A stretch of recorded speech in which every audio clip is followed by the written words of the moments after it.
Il est 12h45, bonjour et bienvenue dans ce journal. Encourager la communauté internationale à reprendre la plume au moins une fois dans l'année, c'est l'objectif que vise l'association WIMA en initiant la journée mondiale de l'écriture manuscrite. Elle est célébrée ce 23 janvier. La pandémie du coronavirus a ralenti la tenue de plusieurs activités sportives au Bénin. Néanmoins, l'année 2020 a été marquée par quelques réalisations. Vous aurez dans cette édition plus de détails sur le sport au Bénin en 2020. La lutte contre le chômage passe par la formation professionnelle, une formation qui offre des qualifications dans un domaine bien précis. Un spécialiste nous en dira plus dans ce journal.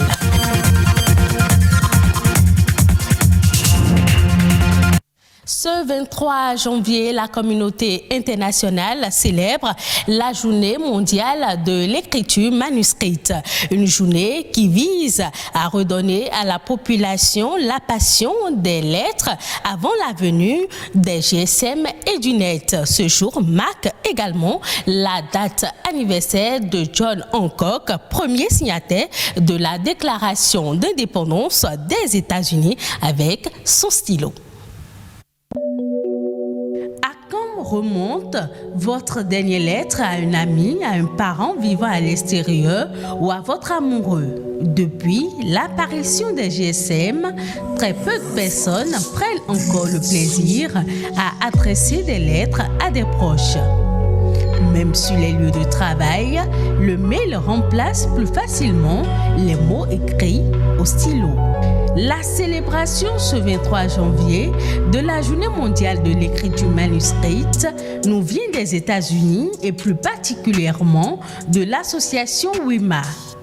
L'objectif premier de cette association était de promouvoir la consommation d'articles de papeterie et de propulser les ventes de stylos, crayons et papier à lettres. Le 23 janvier a été choisi pour célébrer l'anniversaire de John Hancock, qui fut le premier signataire de la Déclaration d'indépendance des États-Unis. C'est aussi l'occasion pour encourager les hommes à reprendre la plume au moins une fois dans l'année.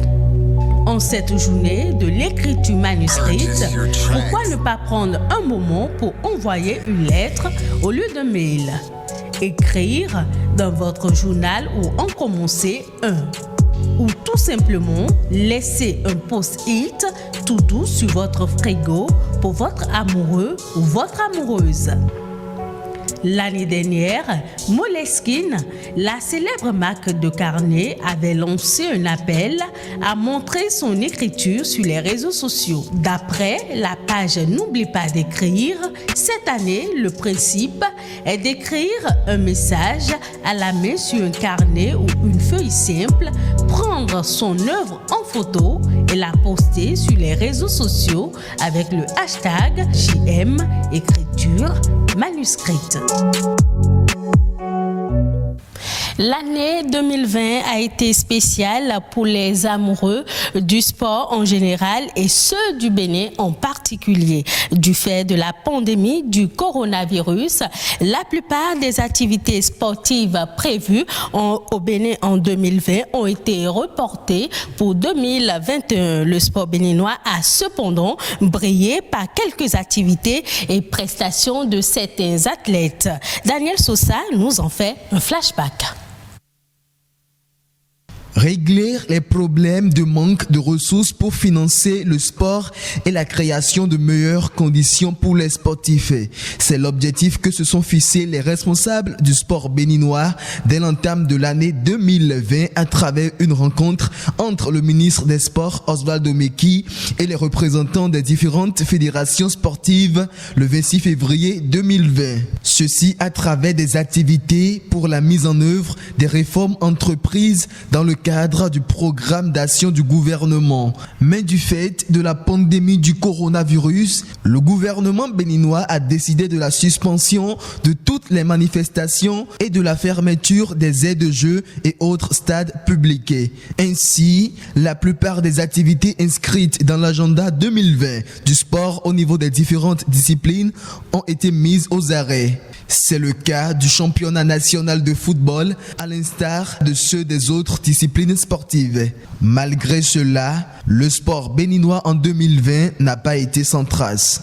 Les stades sont en train de finir. Je pense que la moyenne aujourd'hui, c'est autour de 82-85%. C'est visible aujourd'hui. Il ne reste actuellement que les travaux de finition. Donc, malgré tout cela, les travaux ont avancé. Et on peut dire que ça, c'est positif. Nous avons pu suivre en ligne des stages au niveau mondial, au niveau continental, au niveau régional et au niveau national. Nous avons aussi découvert qu'on pouvait faire des compétitions en ligne. Après 9 mois d'interruption, le gouvernement béninois, en conseil des ministres, a décidé de la reprise des activités sportives et culturelles le 23 décembre dernier. Ceci dans le respect strict des mesures barrières. Plusieurs activités sportives sont donc annoncées pour 2021. Tout ce qui devait se faire en 2020, qu'on n'a pas pu faire, a été reporté en 2021. Les Jeux Olympiques, ce sera en août pour le karaté. Les athlètes, à part Océane, n'est-ce pas, qui ne se sont pas encore qualifiés, si Dieu permettait qu'on en avait les moyens, on devait les amener à Paris en juin pour faire les dernières batailles. Il y a le championnat d'Afrique, il y a le championnat de région qui sera en mai, sans oublier les activités nationales. On est en train de se préparer parce que notre souhait, c'est d'aller à la CAN. Parce que nous avons aussi notre partition à jouer par rapport à la qualification des écureuils. Nous avons également le projet des classes sportives, c'est le PPDAS. Ça va reprendre maintenant avec la réforme exigée par le chef de l'État pour plus d'efficacité. Ensuite, on a le PCAS, le projet de construction des académies sportives. La grande révélation sans doute au cours de l'année 2020 au niveau de l'équipe nationale est Jodel Dossou. Il a véritablement marqué les esprits en sauvant le 11 national à plusieurs reprises. Jodel Dossou, il a de l'autre côté. Jodel Dossou, la frappe de Jodel et l'ouverture du score. D'autres athlètes ont également honoré le Bénin en 2020. C'est le cas de Noélie Yarigo qui a été sacrée championne du 800 mètres de France Elite Espoir Albi 2020. Noélie Yarigo sera championne de France du 800 mètres en 2:04:72. Peut-être. On retrouve également Odile Arouanou qui réalise une grande performance en terminant à la première place des championnats régionaux d'athlétisme en salle de l'Hexagone en France. Par ailleurs, Océane Ganiero a remporté une médaille de bronze au championnat d'Afrique junior et senior à Tanger au Maroc en février 2020 et une autre de bronze à l'Open d'Adidas Senior en France en octobre dernier. Des performances qui honorent si bien le Bénin.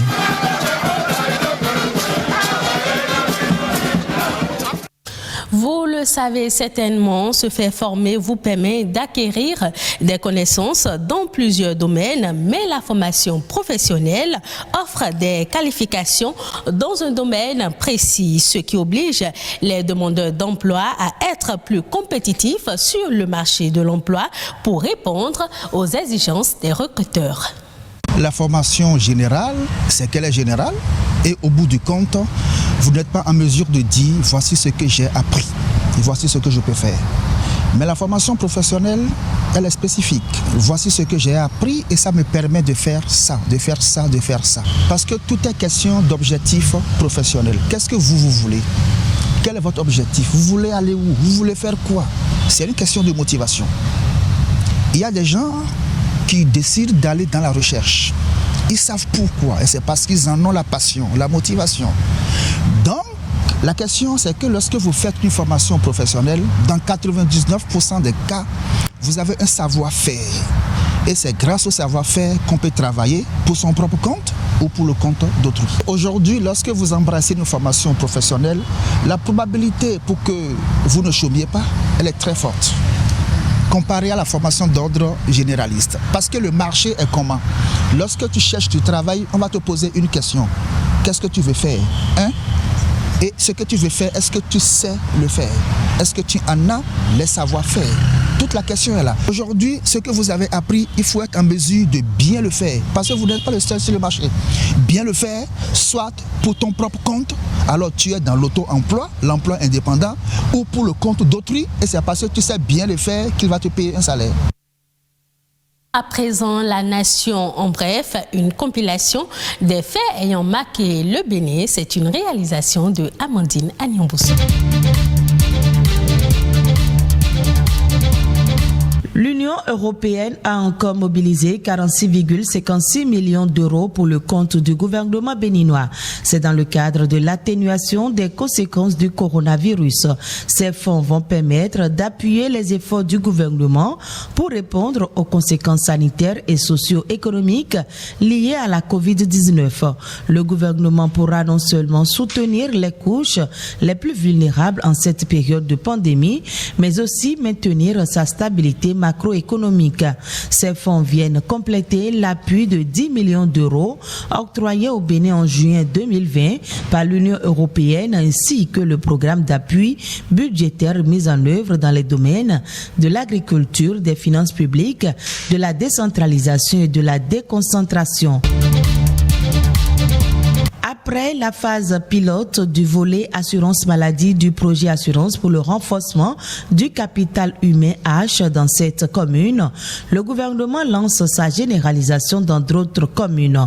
Le ministère des Affaires sociales a procédé à la remise de cartes nationales d'identité biométrique à de nouveaux bénéficiaires. La phase pilote avait démarré en juillet 2019 dans les communes d'Abomey-Calavi, Soavad, Dassazoumé, Glazoué, Djougou, Kopago et Waké.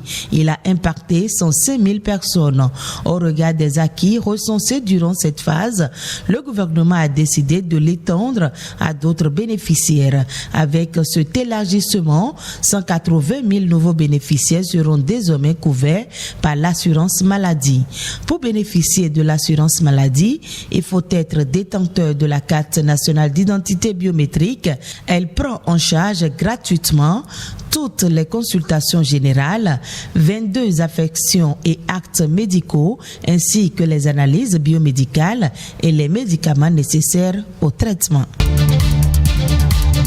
La Haute Autorité de l'Audiovisuel et de la Communication a dévoilé à la presse une décision de 11 articles relative au dossier d'agrément ou d'homologation dans le cadre du passage à la télévision numérique terrestre au Bénin.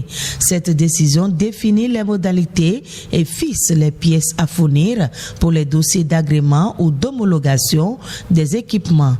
La demande d'agrément se compose désormais d'un dossier administratif et de documents techniques. Pour le premier, il faut fournir le registre du commerce et du crédit mobilier, la raison sociale, la quittance des frais d'études de dossier. Pour le dossier technique, il doit comporter le prototype de l'équipement, le manuel d'emploi et autres documents sur les essais et conformités.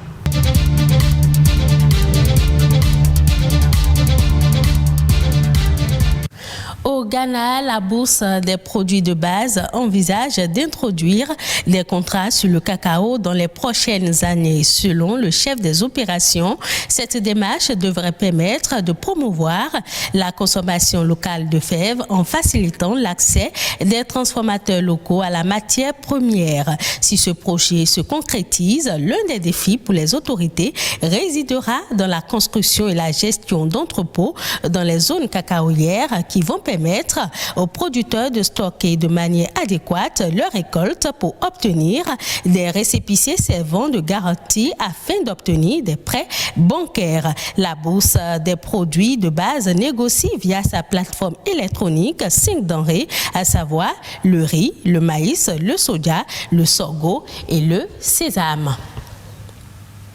Ce sera tout pour cette édition. Merci de l'avoir suivi. Retrouvez ce journal sur le site de l'ORTB, www.ortb.bj. Passez un agréable week-end en compagnie de nos programmes.